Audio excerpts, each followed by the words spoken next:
So what if the secret to getting rich wasn't all that extreme? Like, forget the 4 a.m. wake-up calls and the daily ice baths. The source material we're digging into today suggests something, well, a lot more doable. It says that real wealth, it's not built on these crazy, unsustainable actions. Nope, it's all about these things called micro-habits. We're talking tiny, consistent actions that just stack up over time. They compound, and they don't just transform your bank account. They can transform your whole life. All right, let's get into it. At its core, this whole idea comes down to a choice, right? It's about how we even think about improving ourselves. I mean, we're constantly being sold this story of massive, crazy change. But what if there's a quieter, way more powerful path? It really boils down to two totally different mindsets. And this slide, wow, it just lays it all out perfectly. You see the two paths right there. Over on the left, you've got that classic hustle culture playbook, right? Super intense goals that, let's be honest, usually just lead to burnout. But then, look to the right. That's where the real magic happens. Instead of some crazy 4 a.m. alarm, how about just automating your savings? So simple. And that's exactly what we're going to explore here. How to master these small, totally doable actions that actually build wealth for the long haul. Okay, so the secret sauce here is one word: compounding. Now, we usually hear that word when we're talking about money, right? Interest on interest. But the big idea here is that compounding applies to everything. Think of it like this. Each tiny habit is like giving a little push to a giant, heavy flywheel. The first push, you barely see it move. But you keep giving it those small, consistent pushes day after day, and eventually that thing starts to build momentum. Before you know it, the flywheel is spinning like crazy all on its own, and it's generating massive results in every part of your life. All right, so where do we start? Pillar number 1, mastering your mindset. Because look, before you can build wealth on the outside, you have to build the right framework on the inside. It's that simple. How you think is going to directly impact what you do and ultimately what you can achieve. So how do we actually do that? How do we build this powerful mindset? Well, the source material breaks it down into 4 key habits. First up, gratitude. Seriously, something as simple as using an app like Day One is a good one to just jot down one good thing that happened each day can literally start to rewire your brain for positivity. Number 2, create an I can do this file. This is awesome. You basically document your own wins. The author talks about saving the story of this super nerve-wracking presentation they gave, from feeling all that fear at the beginning to absolutely nailing it. It's your personal proof that you can handle things. Third, you got to stop caring so much about what everyone thinks. Just ask yourself that question you see on the screen. It's a great filter. And finally, and this one is huge, take action before you're ready. Just take that first step. Trust me, action is what creates momentum. And that leads perfectly into our next big mindset habit, which is, well, it's summed up perfectly by this quote right here.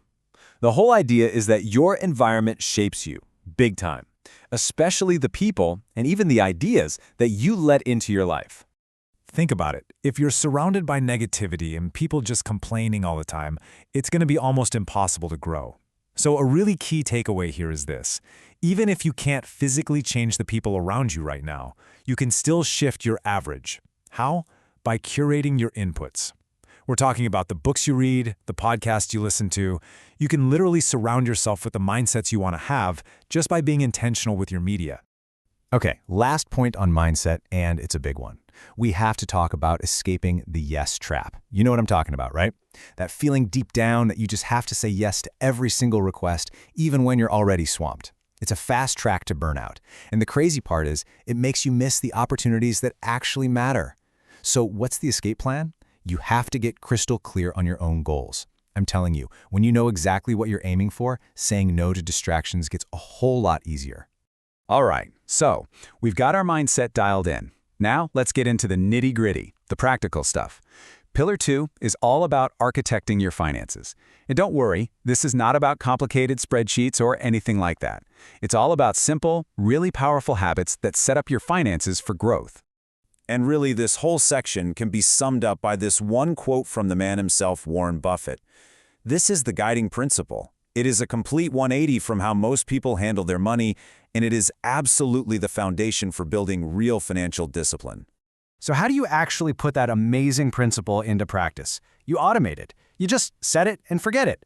Set up automatic transfers from your checking account to your savings and investments, and have it happen the day you get paid. This is key because it takes willpower completely out of the equation. You've already paid yourself first, and then you're free to spend whatever is left over without any guilt. It is such a simple system, but it guarantees you're always moving forward. You know, vague goals just lead to vague results. It's that simple. And this slide shows the difference perfectly. Saying, I will save more money. I mean, it has no real power, does it? But look at the goal on the right.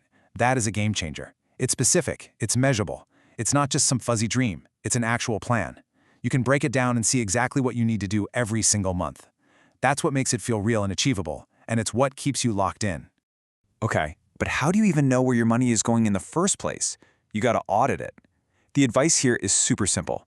Categorize every single thing you spend into one of these 3 buckets. You've got fundamental for your absolute needs, fun for your lifestyle stuff, and future for your growth and investments. And look, this is not about restricting yourself. It's about being intentional. It's about getting clarity. And that brings us to a really important point. We need to reframe how we think about the word budget.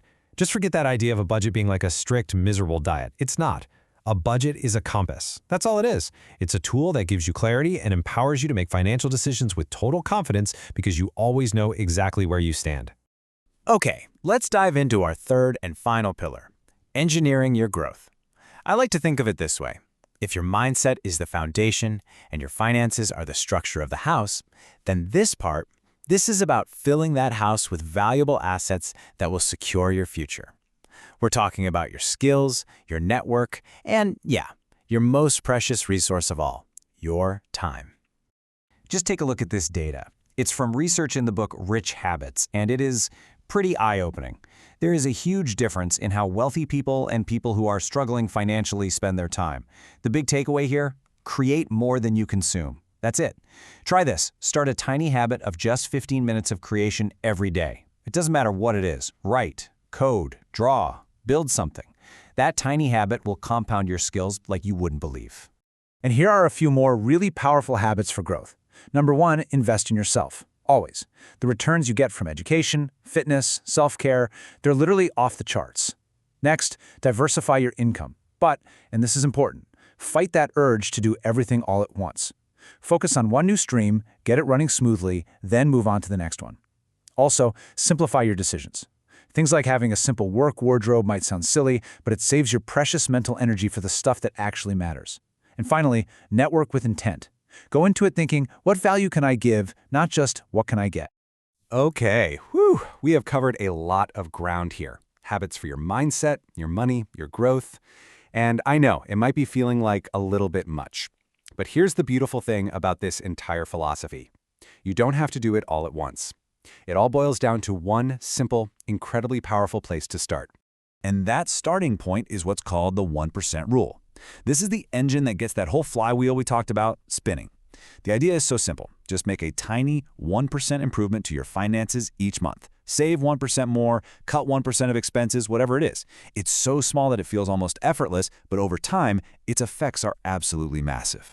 I mean, just think about the power in that. 1%.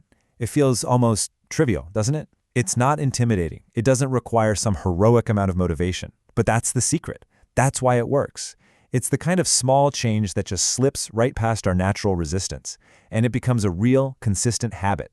And over the course of a year, all those little 1% changes compound into real, meaningful progress. So let's bring it all home with one final question for you. I want you to forget all the big, overwhelming goals, just for a second. What is the one tiny, almost effortless 1% improvement you can make this week? What's that first little push you can give to your flywheel? Because that, right there, that's where the journey really begins.